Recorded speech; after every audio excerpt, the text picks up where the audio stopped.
कि तलवार, धनुष और पैदल सैनिक कुरुक्षेत्र में खड़े हुए। एक बिंब बनाता हूं, चित्र बनाता हूं कि तलवार, धनुष और पैदल सैनिक कुरुक्षेत्र में खड़े हुए, रक्त पिपासु महारथी एक दूसरे सम्मुख अड़े हुए, कई लाख सेना के सम्मुख पांडव 5 बिचारे थे।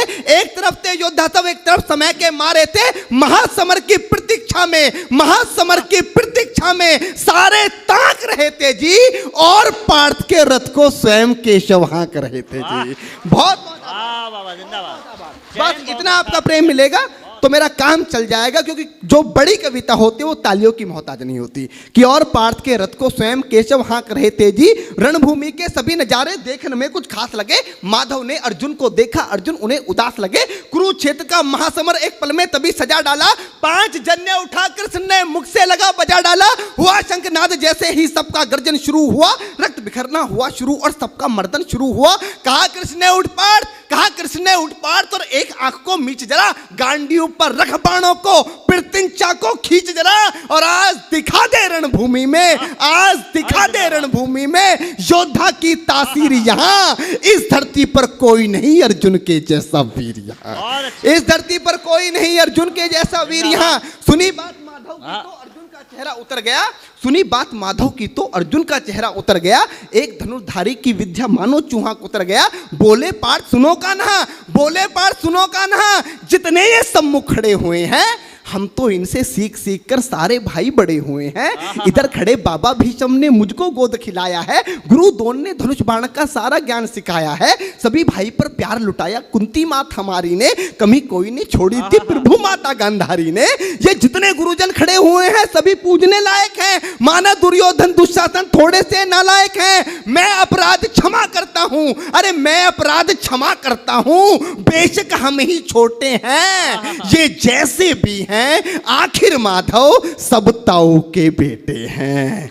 बहुत बहुत आभार कि जैसे भी हैं, बहुत बहुत आभार डॉक्टर साहब कि जैसे भी हैं आखिर माधव सब ताऊ के बेटे हैं। और छोटे से भूभाग की खातिर हिंसक नहीं बनूंगा मैं।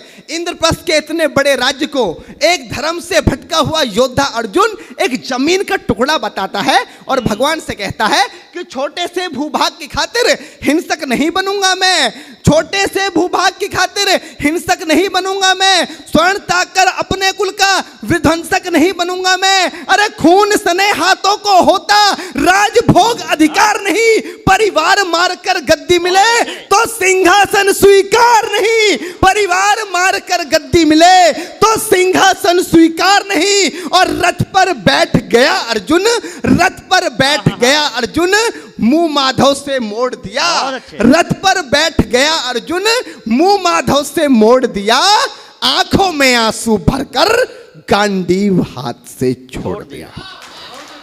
बहुत जिंदाबाद दिया। आंखों में आंसू भरकर गांडीव हाथ से छोड़ दिया। गांडीव हाथ से जब छूटा माधव भी कुछ अकुलाए थे। भगवान ने सोचा कि इसने तो बेइज्जती करा दी, इससे अच्छा तो मैं शंखनाद नहीं करता, पर भगवान अपनी बेइज्जती कभी स्वीकार नहीं करते कि गांडीव हाथ से जब छूटा माधव भी कुछ अकुलाए थे। शिष्य पार्थ पर गर्व हुआ, मन ही मन हर्षाए थे। भगवान ने सोचा इसका सब कुछ जा रहा है, लेकिन ये अब भी परिवार की बात कर रहा है, संस्कार की बात कर रहा है, तो कहीं ना कहीं मेरे संस्कार हैं। कि गांडीव हाथ से जब छूटा माधव भी कुछ अकुलाए थे। शिष्य पार्थ पर गर्व हुआ, मन ही मन मुस्काए थे। मन में सोच लिया अर्जुन की बुद्धि ना सड़ने दूंगा, समर भूमि में पार्थ को कमजोर नहीं पड़ने दूंगा। धर्म बचाने की खातिर एक नव अभियान शुरू हुआ। उसके बाद जगत गुरु का गीता ज्ञान शुरू हुआ, उसके बाद जगत गुरु का गीता ज्ञान शुरू हुआ। एक नजर में, एक नजर में, एक नजर में, एक नजर में रणभूमि के कण-कण डोल गए माधव। टकटकी बांधकर देखा अर्जुन, एकदम बोल गए माधव, पार्थ मुझे पहले बतलाते, ए पार्थ मुझे पहले बतलाते, मैं संवाद नहीं करता। पार्थ मुझे पहले बतलाते, मैं संवाद नहीं करता। तुम सारे भाइयों की खातिर कोई विवाद नहीं करता। पांचाली के तन पर लिपटी साड़ी खींच रहे थे वो, दोषी वो भी उतने ही हैं, जबड़ा भींच रहे थे जो। घर की इज्जत तड़प रही, कोई दो टूक नहीं बोले। पौत्र बहू को नगन देखकर गंगा पुत्र नहीं खोले। तुम कायर बनकर बैठे हो, ये पार्थ बड़ी बेशर्मी है। संबंध उन्हीं से निभा रहे जो लोग यहाँ अधर्मी है। हे पांडु के पुत्र, अरे हे पांडु के पुत्र, धर्म का कैसा कर्ज उतारा है। अरे शोले होने थे आंखों में, पर बहती जलधारा है। वाह। शोले होने थे आंखों में, शोले होने थे आंखों में, शोले होने थे आंखों में, शोले थे होने आंखों में, शोले होने थे आंखों में, पर बहती जलधारा है। और गांडीव उठाने में पार्थ, गांडीव उठाने में पार्थ, जितनी भी देर यहां होगी, गांडीव उठाने में पार्थ जितनी भी देर यहां होगी, इंद्रप्रस्थ के राजभवन में उतनी अंधेर वहां होगी। वाह, आभार। जिंदाबाद कविता को समझने वाले लोग बैठे हैं, कम लोग अगर कविता समझने वाले हों तो कवि की सार्थकता होती है। बहुत अच्छा। गांडी उठाने में पार्थ, जितनी देर यहां होगी, इंद्रप्रस्थ के राजभवन में उतनी अंधेर वहां होगी। इंद्रप्रस्थ के राजभवन में अधर्म धर्म की गहराई में खुद को नाप रहा अर्जुन, अधर्म धर्म की गहराई में खुद को नाप रहा अर्जुन, अश्रुधार फिर तेज हुई और थर थर कांप रहा अर्जुन। हे पार्थ मुझे बतलाओ, कुलनाशक कैसे बन जाऊं, रक्त सिंहासन लाशों पर मैं शासक कैसे बन जाऊं, कैसे उठेंगे कर उन पर जो कर पर अधर लगाते हैं। कर का मतलब होता है हाथ, अधर का मतलब होता है होठ। जो मेरे हाथों को चूमते हैं उस पर हाथ कैसे उठाऊं, कि कैसे उठेंगे कर उन पर, कैसे उठेंगे कर उन पर जो कर पर अधर लगाते हैं। करने को जिनका स्वागत ये कर भी स्वयं जुड़ जाते हैं। इन्हीं करों ने बाल काल में सबके पैर दबाए हैं, इन्हीं करों को पकड़ करों में पितामह मुस्काए हैं। अपनी बाणों की नोक जो इनकी ओर करूंगा मैं, केशव मुझको मृत्यु दे दो उससे पूर्व मरूंगा मैं, केशव मुझको मृत्यु दे दो उससे पूर्व मरूंगा मैं। बाद युद्ध के मुझे ना कुछ भी पास दिखाई देता है, माधव इस रणभूमि में बस नाश दिखाई देता है। जिंदाबाद।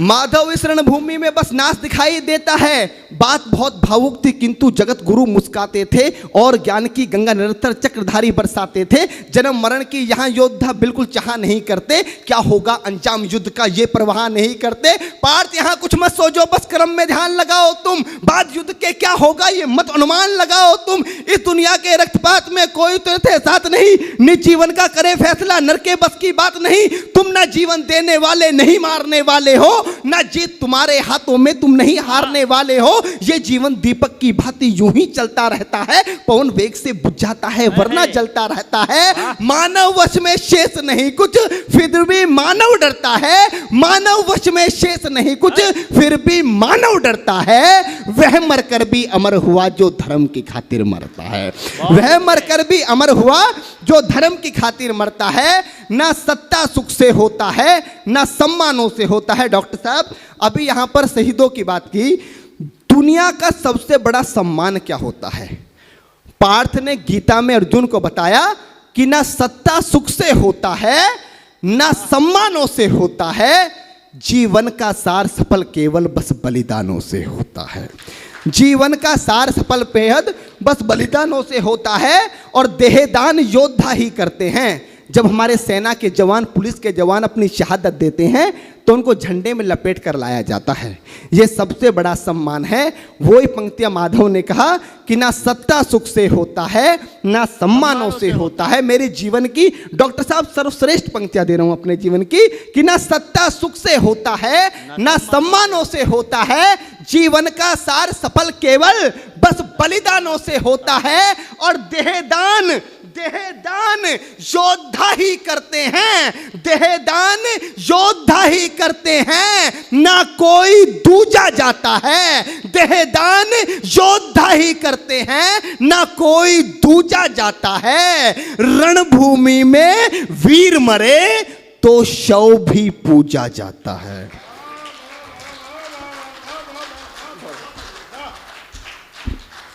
देहदान योद्धा ही करते हैं ना कोई दूजा जाता है। रणभूमि में वीर मरे तो शव भी पूजा जाता है। और योद्धा की प्रवृत्ति जैसे खोटे शस्त्र बदलती है। कविता की एक सर्वश्रेष्ठ पंक्तियां देता हूं, क्योंकि गीता में भगवान कृष्ण बताना क्या चाह रहे थे कि योद्धा की प्रवृत्ति जैसे, कमल बैठ, कि योद्धा की प्रवृत्ति जैसे खोटे शस्त्र बदलती है। पंक्ति पर आपका ध्यान चाहूंगा कि योद्धा की प्रवृत्ति जैसे खोटे शस्त्र बदलती है, वैसे मानव की दिव्य आत्मा दैहिक वस्त्र बदलती बहुत है। अच्छी बात, बहुत बढ़िया। वैसे मानव की दिव्य आत्मा दैहिक वस्त्र बदलती है। ये मान और सम्मान बताओ, जीवन के अपमान बताओ। उसके बाद अर्जुन कहता है कि ये मान और सम्मान बताओ, जीवन के अपमान बताओ। जीवन मृत्यु क्या है माधव, रण में जीवन दान बताओ। काम क्रोध की बात कही तो मुझको उत्तम काम बताओ। अरे खुद को ईश्वर कहते हो तो जल्दी अपना नाम बताओ। खुद को ईश्वर कहते हो तो जल्दी अपना नाम बताओ। इतना सुनते ही माधव का धीरज पूरा डोल गया। 3 लोक का स्वामी फिर बेहद गुस्से में बोल गया, अरे कान खोलकर सुनो पार्थ, मैं ही त्रेता का राम हूं।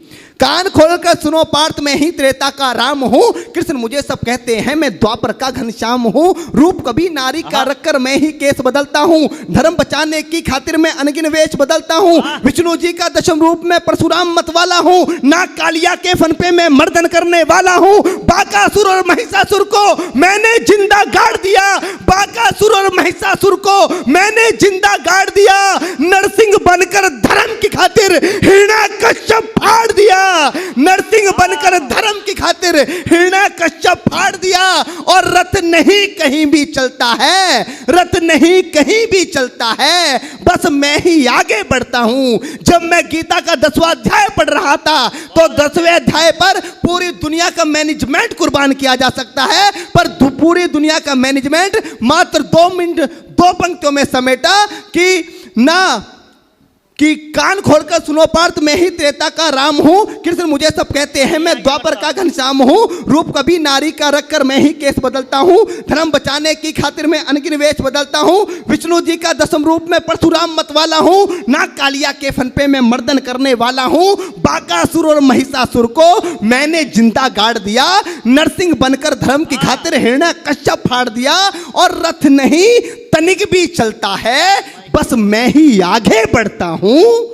गांडीव हाथ में तेरे है, पर रणभूमि में मैं लड़ता हूं।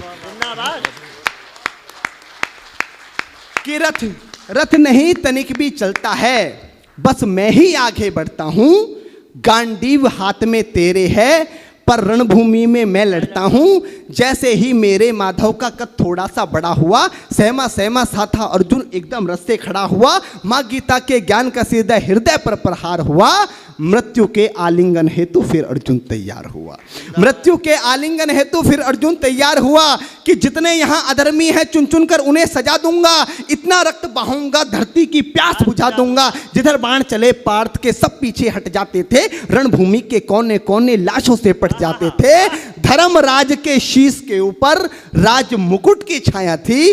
भगवान ने युद्ध जितवा दिया। युधिष्ठिर का राज अभिषेक हुआ। कविता की अंतिम 2 पंक्तियां कि धर्मराज के शीश के ऊपर राज मुकुट की छाया थी, पर सारी दुनिया जानती थी ये बस केशव की माया थी। कि धर्मराज के शीश के ऊपर राज मुकुट की छाया थी, पर सारी दुनिया जानती थी ये बस केशव की माया थी। और धर्म किया स्थापित जिसने, धर्म किया स्थापित जिसने, दाता दया निधान की जय। हाथ उठाकर सारे बोलो चक्रधारी भगवान की जय।